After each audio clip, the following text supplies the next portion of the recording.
মাহফিলে যেই আলেমের চেহারা দেখার জন্য 8 থেকে 10 লক্ষ মুসলমান মাঠের মধ্যে জমা হওয়ার রেকর্ড বাংলাদেশের মধ্যে জোরে বলেন আছে না? না আছে, কথা বলেন আছে না? না আছে। ও 10 ঘন্টার মুসলমান ইমানদার, দুনিয়ার ডাক্তার, মাস্টার, ইঞ্জিনিয়ার, প্রশাসনিক কর্মকর্তা বলে যে পরিমাণ মর্যাদা বাড়ে, একটু খেয়াল করে দেখে সংখ্যাগরিষ্ঠ মুসলমানের দেশ।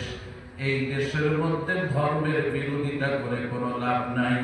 দাড়ি টুপি পাঞ্জাবিকে যতই কটাক্ষ করো, কলেজ ভার্সিটির নাস্তিক মুরতাদ বেঈমানেরা, ও বামপন্থী রামপন্থী দলেরা, ইসলামকে নিয়ে যতই কটাক্ষ করো কোনো লাভ নাই। দাড়ি টুপি পাঞ্জাবিকে নিয়ে যতই কটাক্ষ করো কোনো লাভ নাই। এই দাড়ি টুপি পাঞ্জাবিওয়ালা মিজানুর রহমান আজহারি, আল্লামা মামুনুল হক, কুয়াকাটার হাফিজুর রহমান সিদ্দিকী, বাংলাদেশের যেই অঞ্চলে যায় না কেন হাজার হাজার লক্ষ লক্ষ মানুষ জমা হয়।